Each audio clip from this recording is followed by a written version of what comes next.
هەوڵەکان بۆ یەخستن و هاوتاکردنی موچە و منحەی کە سوکاری شەیدان و ئەنفالکراوەکان و زیندانیانی سیاسی لەگەڵ بەغدا بەردەوامە. بۆ ئەوەش وەزارەتی شەیدان و کاروباری ئەنفالکراوەکانی حکومەتی هەرێم لە ساڵی 2015ەوە کاری بۆ دەکات و لیژنەیەکی باڵاش لەسەر ئاستی عێراق بۆ ئەو ئامانجە پێکاتووە. بەڕێبەری گشتی خزمەتگوزاری لە وەزارەتی شەیدان دەڵێت داوامان کردووە یاسایەکی تایبەت بۆ ئەو مەبەستە دەربکرێت و ڕەچاوی هەرێمی کوردستانی تێدا بکرێت. هەروەک کەیسی زیندانیانی سیاسی کۆتایی پێهاتووە و چاوەڕێی دوایین بڕیاری سەرۆکوەزیرانی عێراق دەکەین. داوامان کردووە یاسایەکی تایبەت لە ئاستی عێراقدا بمەزێ و یاسایە سەرجەم مافوی امتیازاتی شەهیدانی تەواوی عێراق لەخۆ بگرێ و بەڕەچاوکردنی تایبەتمەندیەکانی هەرێمی کوردستان لە بواری زیندانە سیاسیەکانیشدا کەیسەکە بە کۆتایی گەیشتووە. زۆربەی کاروبارەکانی کۆتایی هاتبوو ئەوەی کە ڕەزامەندی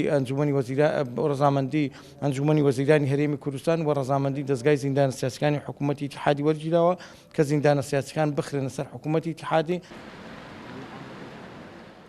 ئەندامێکی پەرلەمانی کوردستانش لە لیژنەی کاروباری شەیدان ئەوە ئاشکرا دەکات کە داوایان کردووە بە زووترین کات موچە و منحەی کە سوکاری شەیدان و ئەنفالکراوەکان و زیندانیانی سیاسی لەگەڵ عێراق هاوتا بکرێت، چونکە کە سوکاری شەیدان و زیندانیانی سیاسی سوود لەو بڕیارە دەبینین و موچە و منحەکانیان باشتر دەبێت. داوامان کردووەکەوە موچەکانیان بخرێتە سەر عێراق بۆ ئەوەی موچەی عێراق زۆر لە موچەکانی خۆمان باشترە. ئەگەر موچەی زیندانێکی سیاسی لێرە 500,000 بێ لەوێ 1,200,000 و هەروەها ئەو زیندانە سیاسیانەیەکەوە هەتا ئێستا کارەکانیان بۆ تەواو کردووە نزیکەی 5,000 کەس موچەی زیندانی سیاسی وەرەگرێت کە ژمارەیان 22,000 شتێکە. بۆیە لە کوردستانە بۆ ماوەی 10 ساڵ ئەو منحەیان پێ ئەدرێت لەلایەن حکوومەتی هەرێمی کوردستانەوە، لەلایەن حکوومەتی عێراقەوە بۆ زیندانیانی سیاسی لە عێراق بۆ ماوەی 25 ساڵ دەدرێت.